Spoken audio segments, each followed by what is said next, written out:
Lamina-specific rotator cuff repair is a new concept developed at advanced hospitals, and this is based on the phenomenon that there are two rotator cuff laminas which are seen in most of the rotator cuff cases.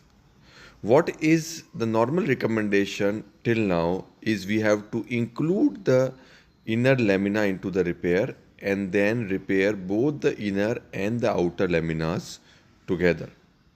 What we are proposing is, because they are two separate laminas at two different levels of tension, so they should be repaired separately. And what we do is what is called as a lamina specific rotator cuff repair, in which we repair both the laminas separately. That leads to a differential tensioning of both the laminas, thereby creating a more normal anatomical repair.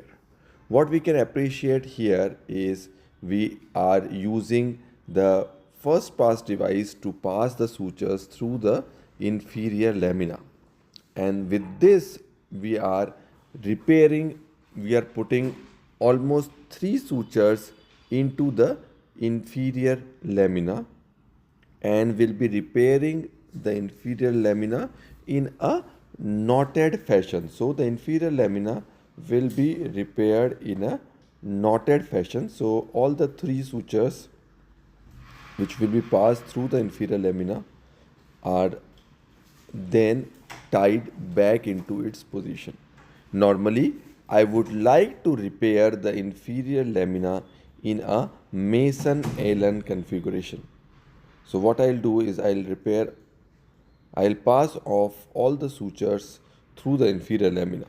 Sometimes if it is difficult to pass the suture through the inferior lamina, I may use a radiofrequency probe to create a more delineated level at the level of the inferior and the superior lamina. And now I will tie the medial anchor.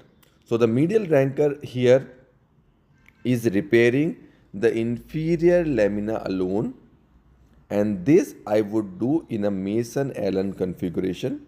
The black suture is a simple suture which is tied on its place, and the white suture is tied over the black suture. So this leads to a very nice closure of the inferior lamina, and this is the anatomical repair site of the inferior lamina. The point to be noted here is that the inferior lamina is the main lamina which is important for the function and the results. So those patients in which you leave the inferior lamina and the inferior lamina is not repaired, only the superior lamina is repaired, those patients you will not be able to recreate or gain the same sort of results that we get for the patients in which we have repaired the inferior lamina. So here what we have done is we have repaired the inferior lamina nicely into its position very comfortably and safely. Now this becomes, we now get a 4 limbs of sutures which have been repaired from the inferior lamina, and these limbs are now used as a double row knotless construct, and these 4 limbs are now passed sequentially through the outer lamina. Now the advantage of this is we are not tying any knot on the outer lamina, and the outer lamina sutures that we are passing sequentially with the first pass sutures will be tied directly to a knotless anchor, and this will lead to a biological preservation of the repair because there is no knot tying and a knotless anchor. So the biological sustainability of this repair is much more than the standard repair. So the advantages of the lamina-specific repair are a very good biological repair of the inferior lamina. We all know that the inferior lamina is more important in repairs as compared to superior lamina. Differential tensioning of both the inferior and the superior lamina.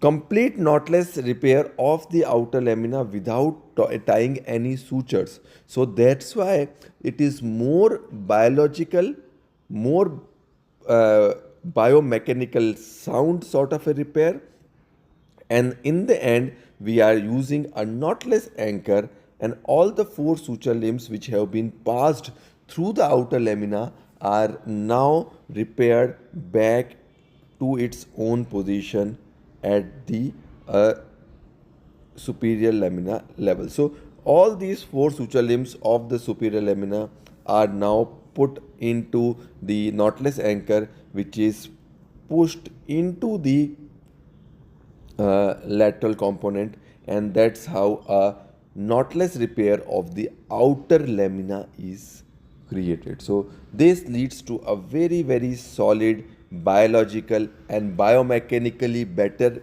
repair as compared to the standard double row repair. If you have any queries, feel free to contact us on the comment box, and also you can, if you have any MRIs to share, you can share the MRIs with us for the opinion. Thanks a lot.